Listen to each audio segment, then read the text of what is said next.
Fala aí, galerinha do canal Cientistas, tudo bem com vocês? Eu sou o Fernando, sou formado em Física pela Unicamp e hoje vamos conversar aqui sobre uma coisa bastante prática e interessante.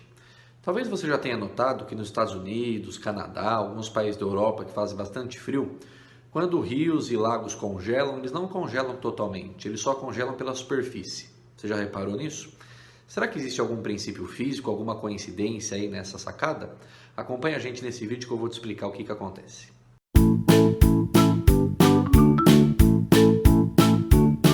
Quando a gente estuda calorimetria, pessoal, a gente tem que lembrar de um conceito importante que é a dilatação.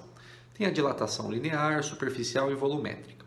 Como a gente está falando de um líquido que é a água, a gente tem que abordar a dilatação volumétrica. A equação que explica essa dilatação diz que a variação do volume, ΔV, é igual ao volume inicial, V0, vezes uma constante de dilatação, que é a letra gama, vezes a variação de temperatura.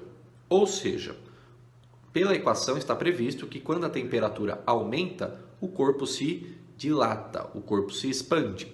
Quando a temperatura diminui, está previsto pela equação que o corpo se comprime. Porém, na água, isso não acontece para todas as faixas de temperatura. Entre 0 e 4 graus Celsius, a água possui um comportamento diferente, chamado de comportamento anômalo. Mas por que é anômalo? Por que é diferente? Entre 4 e 0 graus Celsius, mesmo a temperatura diminuindo, a água se expande, a água dilata, aumenta o volume. Por isso que às vezes a gente esquecer alguma garrafa de água de refrigerante no freezer, ela estoura o recipiente, porque ela aumentou o volume. E isso não está previsto pela equação. Na temperatura de 4 graus Celsius, a água atinge o seu volume mínimo. Isso implica que a sua densidade vai ser máxima, porque densidade é igual a massa dividido por volume. O que isso influencia na questão dos lagos? Nós sabemos que corpos mais densos eles afundam e corpos menos densos eles boiam, ficam na superfície. Portanto, a parcela menos densa da água, que é aquela que vai ter 0 graus Celsius, vai ficar na parte de cima, ou seja, o gelo, e a parte mais densa da água de 4 graus Celsius, ou seja, a água líquida, vai ficar na parte de baixo.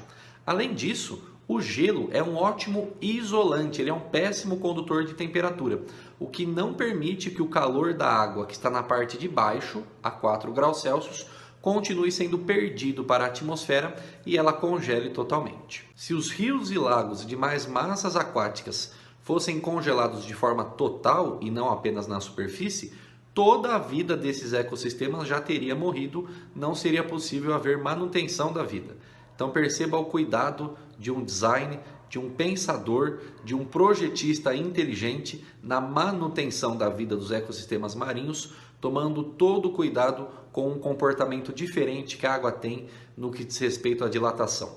Creia nesse Deus criador, redentor e organizador da vida inteligente aqui no planeta. Queridos, que Deus te abençoe e fiquem com Deus.